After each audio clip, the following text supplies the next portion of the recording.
Salut à toutes et à tous, donc aujourd'hui on se retrouve dans une nouvelle vidéo. Donc cette vidéo ce sera un tag. Donc avec Grégoire on a décidé que cette semaine ce sera la semaine des tags.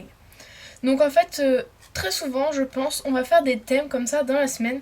On mettra par exemple semaine des tags, semaine des UTF lecture, semaine favori, etc. Je pense que ce sera beaucoup mieux qu'on fasse un peu le même style de vidéo chaque semaine pour que vous voyez un peu nos deux avis différents. Et souvent on va mettre une vidéo de nous deux, donc en général ce sera un tag.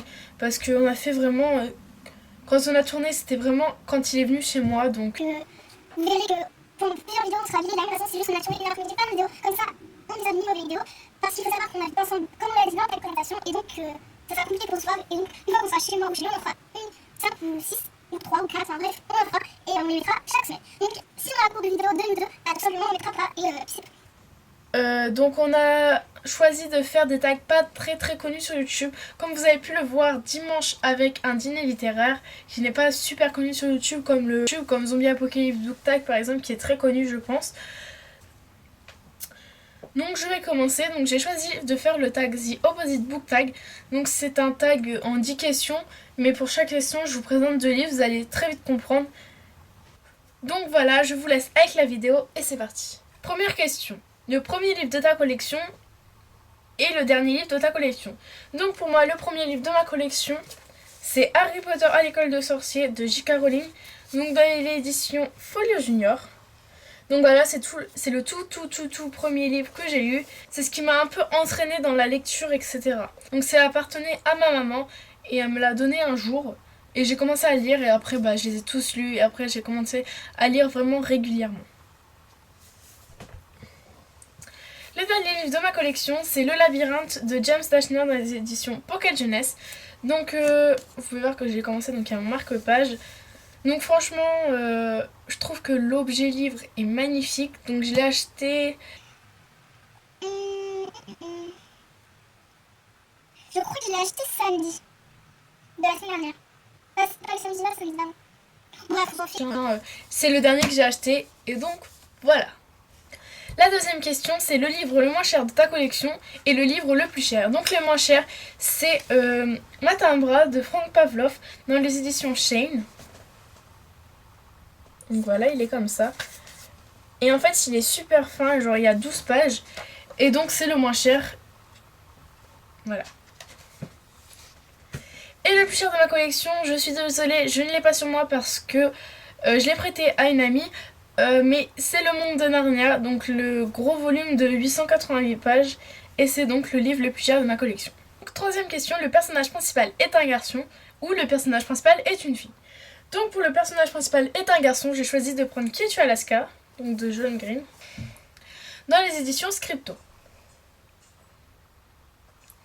Donc voilà. Ensuite, pour le personnage principal est une fille, donc j'ai choisi Divergente, donc avec le personnage principal de Tris, qui est ici, dans les éditions Nathan. Un livre que j'ai rapidement lu, c'est Le Journal d'un dégonflé de Jeff Kinney dans les éditions Seuil. Donc je l'ai lu entre 1h et 1h30, 2h dans ces eaux-là. Donc c'est vraiment un livre que j'ai adoré, même si c'est très jeunesse. C'est rapide à lire pour une petite lecture entre 2 livres super longs. C'est vraiment... ça permet de se décontracter un peu. Et ensuite, un livre que j'ai mis longtemps à lire, c'est Narnia, donc Le Monde de Narnia, le super gros livre de 888 pages. Je l'ai lu étant plus jeune, donc Je devais avoir 12 ans, 11 ans, je sais plus. Je crois que c'était en 2012, donc 12 ans. 12 ans. Bon, bref, c'était quand j'étais en... Quand j'étais assez petite, je devais être en 5e ou 6e. Donc j'ai mis un an pour lire, mais si on enlève tous les mois où j'ai pas lu à cause de l'école et des lectures de l'école, etc., j'ai dû mettre 4 mois ou un truc comme ça. Une jolie couverture et une couverture LED. Donc moi je trouve que vraiment la jolie couverture, en fait c'est pas que la couverture qui est belle, c'est tout le livre, donc l'objet livre en général.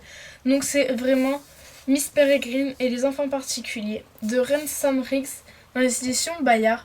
Donc franchement c'est le plus beau je pense livre que j'ai. Donc j'ai le tome 1, donc ça c'est le tome 2 parce que le tome 1 je l'ai prêté à une amie. Donc j'ai le tome 2 à vous présenter, mais franchement c'est un magnifique livre avec des magnifiques... Vous voyez... Attendez, je vais essayer de vous trouver. Donc par exemple, au début, on a tous les photos des personnages. Donc voilà, vous pouvez voir que c'est vraiment magnifique. Bon, je l'ouvre pas trop pour pas faire une cornure derrière parce que vraiment, je tiens beaucoup à ce qu'il reste beau dans la bibliothèque que j'aurai à Noël. Et donc la couverture que je trouve laide, c'est la couverture du journal d'un vampire. Donc en fait tous les tomes je les trouve pas très beaux. Donc on peut voir un peu un aperçu ici. Donc franchement je les trouve pas beaux du tout. C'est un demi-visage comme ceci. Franchement je trouve ça pas du tout beau. Donc c'est le journal d'un vampire de L.J. Smith dans les éditions Black Moon. Un livre national et un livre international. Donc pour le livre national, j'ai pris Ma vie selon moi de Sylvain Jaoui dans les éditions Rajo. Donc voilà, c'est un livre d'une auteure française. Et pour le livre international, je vais prendre Eleanor and Paris de Rainbow Rowell dans les éditions Pocket Jeunesse. Donc qui est américain. Septième question, un livre fin, un livre gros. Donc pour les livres fins, j'ai choisi Matin Brun de Frank Pavlov dans l'édition Shane. Donc franchement, pas plus fin, je pense que ça n'existe pas plus fin que ça. Donc surtout qu'il y a 12 pages. Donc je pense que si vous louez, je mets le aussi sur quand même pas. Mais bon voilà. Et ensuite, le deuxième, c'est le livre gros. Donc j'ai choisi Marcus Zusak, donc La voleuse de livres. Donc au début je voulais mettre Le Monde de Narnia vu que c'est mon plus gros livre.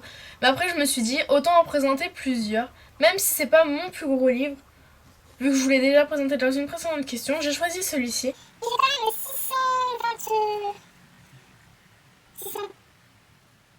632 pages. Donc c'est édition Pocket. Donc c'est vachement des pages fines et c'est écrit en petit quand même. Donc voilà. Huitième question, un livre de fiction et un livre de non-fiction. Pour le livre de fiction, j'ai choisi Half-Bad. Donc Half-Bad de Sally Green. Donc voilà. Donc j'ai remis, une fois que j'ai terminé, j'ai remis la petite ficelle parce que je trouve vraiment que ça fait un charme au livre. Et donc en fait je l'ai gardé pour la remettre. Donc comme ça, je trouve ça beaucoup plus joli. Donc c'est dans les éditions Milan. Et donc c'est un livre de magie, donc c'est de la fiction. Ensuite, un livre de non-fiction, j'ai choisi Non et moi de Delphine de Vigan. Donc voilà, il ressemble à ça. Donc c'est un livre de poche. Et voilà, c'est un livre, une fille qui rencontre une SDF et qui vont lier une sorte d'amitié entre eux. Donc c'est un livre de non-fiction. Neuvième question, un livre romantique et un livre d'action.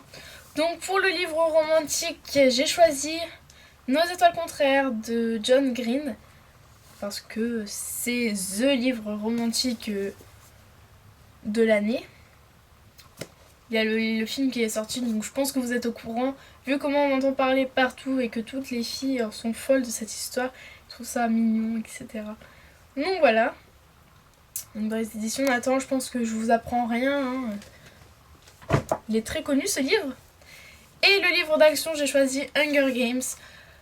C'est de l'action fictive. Dans l'arène, etc. Mais un livre d'action quand même. Franchement, c'est un gros coup de cœur livresque. Donc franchement, c'est un des livres que je préfère dans tous mes livres. Parce que c'est une histoire que je trouve vraiment bien. Même s'il y a quelques détails que j'aime pas trop chez Katniss. Franchement, je trouve que l'histoire est super bien écrite. 10e et dernière question. Un livre qui t'a rendue heureuse et un livre qui t'a rendue triste. Le livre qui m'a rendue heureuse, c'est ça. Parce que c'est très jeunesse, c'est très cool et c'est très divertissant. Et donc ça me rend heureuse de lire ces choses-là. Parce que son histoire, elle est vraiment drôle et amusante. Et voilà. Donc je vous remontre tous les détails du livre. Donc franchement, tout est magnifique dans ce livre. Et pour le livre qui m'a rendu triste, c'est pas vraiment triste qui m'a rendu, mais ça m'a fait un petit pincement au cœur quand même. L'histoire du petit garçon m'a vraiment touchée. Donc c'est l'histoire de François Berléand. Donc c'est une histoire vraie, c'est son enfance à lui. Donc c'est le livre Le Fils de l'homme invisible dans les éditions Stock. Donc ce que j'aime bien chez cette édition, c'est que les livres, en fait, ils mettent un truc comme ça. Et en dessous, le livre, il est magnifique, je trouve. Donc vous pouvez le mettre comme ça dans votre bibliothèque et enlever ceci. Donc, François Berléand, si vous ne savez pas qui c'est, je vous mettrai une photo. Mais c'est vraiment un acteur connu. Donc voilà, c'est déjà terminé pour ce tag. J'espère qu'il vous a plu. Si vous a plu, mettez un pouce vers le haut et me commentez. Faites tout ce que vous voulez, partagez, enfin, faites-nous connaître. Et donc voilà, si vous avez des idées, donnez-les nous pour qu'on puisse répondre à vos envies. Ce n'est pas de refus. Donc si j'ai une tête un peu bizarre aujourd'hui, c'est normal, c'est la rentrée. Et donc voilà, je vous fais de gros bisous et à la prochaine. Bye.